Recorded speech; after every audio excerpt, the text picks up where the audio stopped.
სესხები თუ ნაჩუქარი ფული. საერთაშორისო გამჭვირვალობა აქვეყნებს სქემას, როგორ ფინანსდება ტელეკომპანია იმედი. ორგანიზაციამ შეისწავლა კომპანიის ფინანსური დოკუმენტები და აღმოაჩინა, რომ 2018 წლიდან იმედს ქართულ ბანკის, ქართულ ფონდის და ივანიშვილთან დაკავშირებული სხვა კომპანიების მილიონობით ვალი აქვს. 2022 წლის მონაცემებით დავალიანება 61 მილიონს ცდება. იმედის დაფინანსება ეგრეთ წოდებული შეღავათიანი სესხებით ხდება, თუმცა ვალის უკან დაბრუნებას მათ არ ამისთხოვს. ბიძინა ივანიშვილი 2018 წლიდან აფინანსებს იმედს. საუბარია დაახლოებით მინიმუმ 20%-ზე იმედის დაფინანსების და უფრო სავარაუდოდ 50%-მდე. იმედის დაფინანსება ძირითადად ხდება შეღავათიანი სესხებით.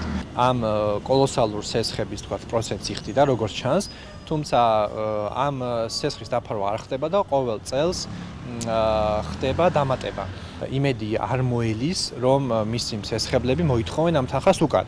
ასე უწერიათ პირდაპირ ანგარიში, ანუ ფაქტობრივად ეს ნაჩუქარი ფულია სესხის სახით და ამითი საზრდოობს იმედი. როგორ მუშაობს სქემა? ანგარიშების მიხედვით სესხებს კომპანიის მფლობელები და მათთან დაკავშირებული ბიზნესები გასცემენ. თუმცა სესხების დიდი წილი ბიძინა ივანიშვილზეც მოდის. ბანკი ქართულს 44 მილიონი ლარის ვალი, ქართულ ჯგუფის 7 მილიონამდე ვალი, ვენიგერ მენეჯმენტის 9 მილიონამდე ვალი. გამოჩნდა კიდევ ერთი კომპანია შპს ამპერი, რომელსაც ბრუნვა ნული აქვს, მაგრამ იმედზე 104 მილიონის სესხი გასცა. ეს კომპანია ქართულს ფუტსალის ლიგაში მოთამაშე პირს ეკუთვნის. ამ ფინანსურ ანგარიშებში არის ერთი უცნაური და საინტერესო კომპანია, შპს ამბერი. კომპანია არის არააქტიური, ანუ მას არანაირი ბრუნვა არ აქვს, არანაირი თანამშრომლები არ აყავს. ეს არის შუამავალი კომპანია, რეალურად მკვდარი კომპანია, რომლის საშუალებითაც ხდება ესე იგი ტელეიმედის დაფინანსება. ჩვენი დასაბუთებული ეჭვი არის, რომ ეს არის ასევე ბიძინა ივანიშვილის მისი ოჯახის და კომპანიების თანხა. ფაქტობრივად იმედი და მისი აქტივები ბიძინა ივანიშვილის ხელშია, იმიტომ რომ ფორმალურად იმედს აქვს კოლოსალური დავალიანება ბიზნესი. რომ მოუნდეს თქვა მომავალში ბიძინა ივანიშვილის სამთანხის ამოღება, იმედს არ აქვს შემოსავალი რო ეს დაფაროს, ამიტომ მოუწევს ისე აქტივებით ამის დაფარვა. ვინ არის იაკობ გოგოლაძე, რომლის კომპანიამაც იმედს დიდი ფული მისცა? საერთაშორისო გამჭვირვალობა საქართველოს მკვლევარების მიერ დასახელებულ პირებს ჩვენ კითხვებზე პასუხების მისაღებად დავურეკეთ.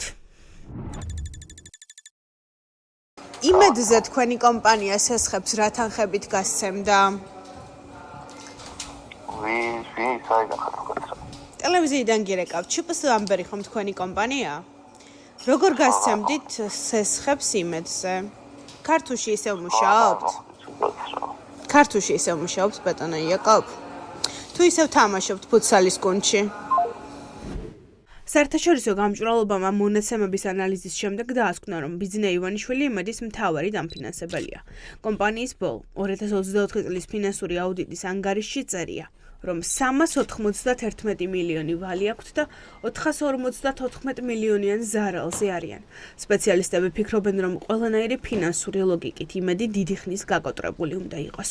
ბოლო 5 წლის განმავლობაში, როდესაც თითქმის მილიარდს ხარჯავ რუსთავი ორში და იმედში ეს იმას ნიშნავს, რომ მას ძალაუფლების შენარჩუნებისთვის ჭირდება ხალხის გაბრიყვება. ფონდი, ქართულ ბანკი, ასევე რაღაც მკვდარი კომპანია, რომელიც ყოველთ ქაღალდზეა და 100 მილიონს ეს აძლევს. რა თქმა უნდა, ვერაზროს იმედი ამას ვერ დაფარავს, ნედარ მისი შემოსავალი მნიშვნელოვნად ნაკლებია, ვიდრე ხარჯები, რასაც ის ეწევა და ახლაც ეწევა.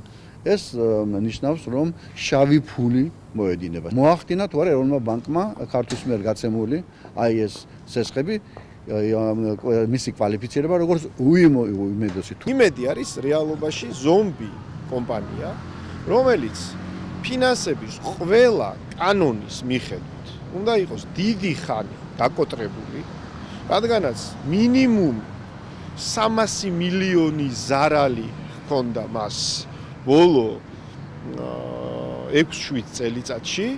რატომ გასცემს უიმედო სესხებს იმედზე ქართულ და ივანიშვილთან დაკავშირებული სხვა კომპანიები? მედიის განვითარების ფონდში ამბობენ, რომ ეს ფული პროპაგანდის გასავრცელებლად იხარჯება. იმედი არის მთავარი რუპორი ხელისუფლების და პროპაგანდისტული ნარატივების გამავრცელებელი, ის რომ ლოიალობა ღირს ფული დადასტურდა საერთაშორისო გამჭვირვალობის გამოძიებით, ისინი ამდენ ფულს ხარჯავენ და მედიის ინსტრუმენტალიზაცია ხდება, ასევე მნიშვნელოვანია, რომ არათანაბარი პირობები არის შექმნილი მედიისთვის და ისინი ავიწროვებენ სივრცეს ალტერნატიული პლატფორმებისთვის.